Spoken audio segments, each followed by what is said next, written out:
All right, well, today I want to talk about the crane. Get a share screen going here.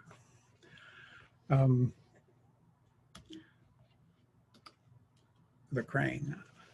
I'm rather fond of physics-based toys in Unity, and I decided I wanted to make a wrecking ball crane that I could use to knock down buildings that were made of stacked blocks.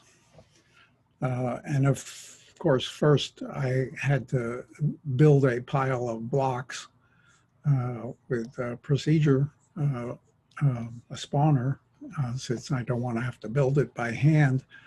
My building is an NX by NZ base and NY high. It's made of various block prefabs. I have a choice of materials and an assignable mass. This is all pretty simple. In start, I've got 3 nested loops on NY, NX, and NZ, where I just do the simple geometry to position these blocks, instantiate them, uh, make them children of the object, and assign them some random material. So that's all pretty straightforward. I did notice a funny thing here, though, with the uh, with the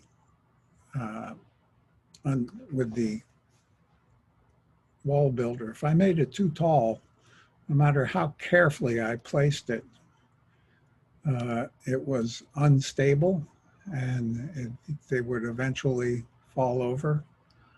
Um, this one's not falling over. Oh well. Sometimes it would fall over.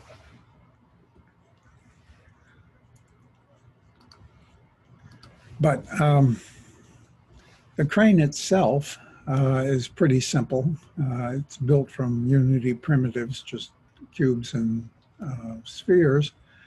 It has a controller that allows it to move forwards and backwards with the vertical axis and rotate with the horizontal axis. And the arm that is hinged to the body of the crane is raised and lowered with the left and right mouse buttons.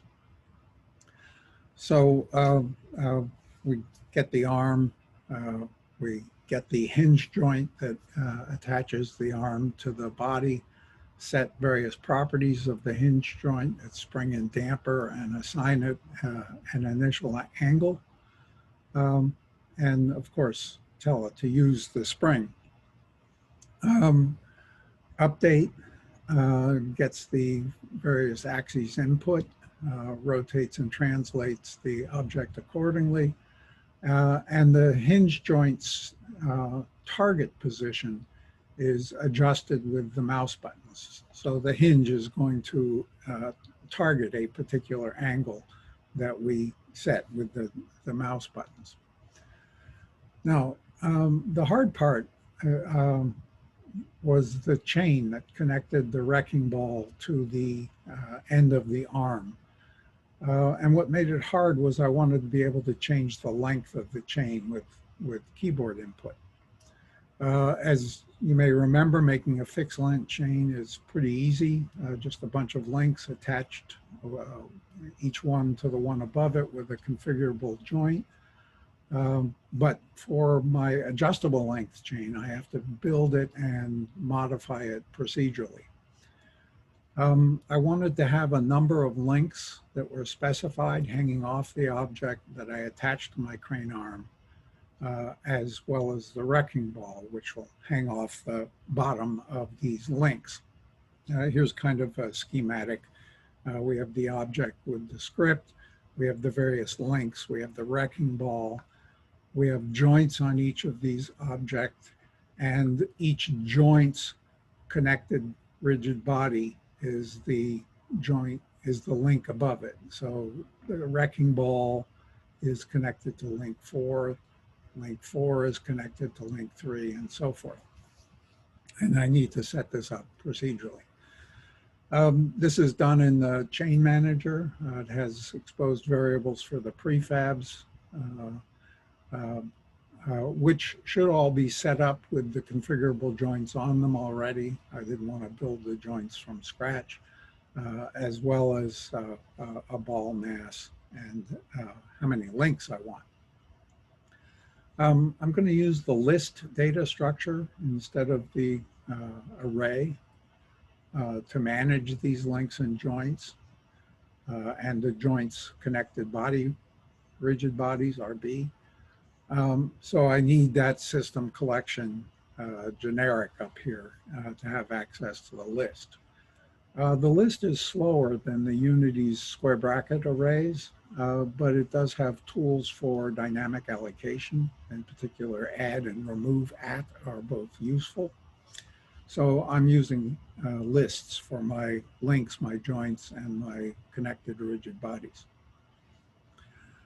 Start builds the chain. So we instantiate the various links as we go down the chain, adding the links with the links add, and the links add the configurable joint, and the RB add the connected body. I'm going to assign them later. Link zero's joint zero connected body is the object with the script, and I'll store that in RB0. And then I loop up the rest of the joints, attaching each one to the link above it. So RBI is connected to link I-1. Finally, at the end here, I add one more RB to the bottommost link, instantiate the ball, set its mass, store its joint, and set its connected body to be the bottom link, RB number. I have number plus 1 links. Now, in terms of shortening the chain, I'm going to remove a link. And I want to make sure that I don't remove them all. So I leave at least one link always there. And I can do this. I'll reposition the ball with a move position here. I'll destroy the link, and then I'll remove at each of the different pieces of my chain. And this returns how many links we've got in the chain. Incidentally, this rigid body move position is a little different than setting the rigid body's position. Rigid body move position, if the interpolation is enabled, it'll move it smoothly between two positions. So it's a subtle difference, but sometimes makes a difference. So lengthening the chain, the opposite of removing a link, is to add a link. It's a lot like the original building of the chain, except we're only adding one link to the already existing ones. So I'm going to instantiate the link, add it, add the joints, add the rigid body.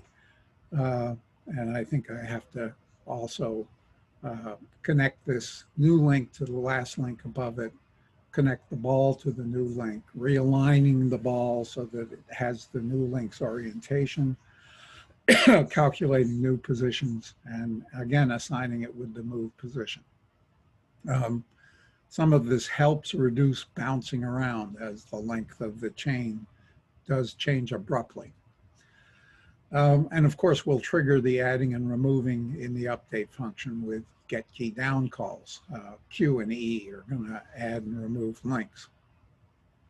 As I completed this, I noticed that the RB list is superfluous and could be eliminated, but I did like having it for debugging purposes because I could set the inspector to debug mode and see the private variables and see who was connected to whom. It was helpful. One other minor point, the configurable joint on the link and wrecking ball prefabs is simple. All the default settings except we lock X, Y, and Z motion and angular X, Y, and angular Z can all be free. You can also set angular X and Z to be limited with a limit of, say, plus or minus 10 degrees and some spring force and damping. And this yields a slightly stiffer cable that doesn't fold in on itself quite so readily. I turned off the link prefab collider, and I disabled joint collisions so the links don't collide with each other or with the world. This makes for a little bit of unphysical behavior, but it made it much more stable. Also, I found putting a bit of drag on the link and the wrecking ball it helped to settle the chain down, but too much of it makes it hard to get the ball swinging. One other minor point, I wanted some sound. I found a thunder sound on Sound Bible. I found putting them on the cubes caused too much lag, so I put the sound trigger on the wrecking ball. So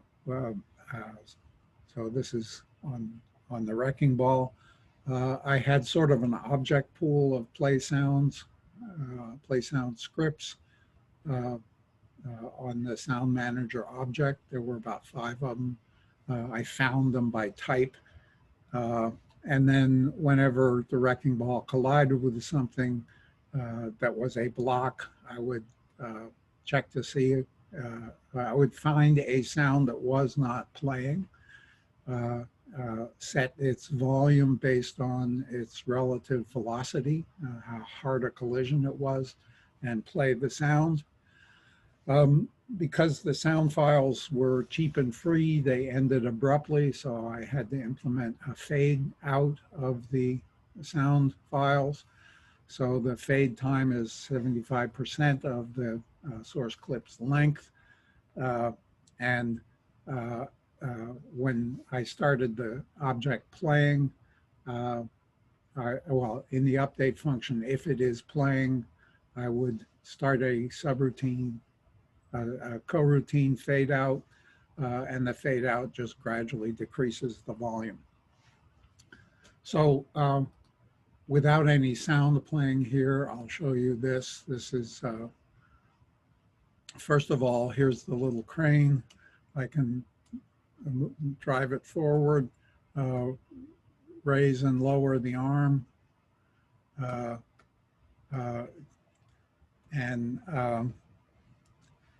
and here's my chain.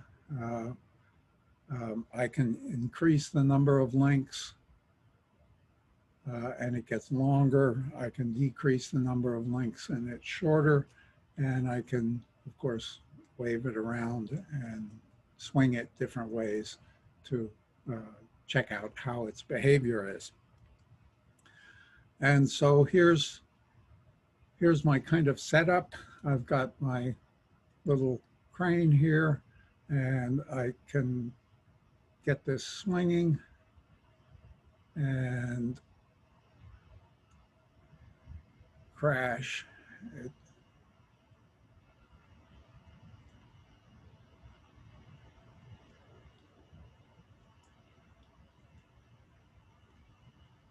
Oops. Well, anyway, you get the point. You get the point. I've got particle effects on here too, just for fun. So I'm going to stop sharing at this point. Oh, you can watch it kind of knock the thing down here in the menu scene. There you go. See, works. Okay, so I'm going to stop sharing at this point. And I'm going to end the recording. I'll come back in with an improvement on this. So I'll see you in class. Bye.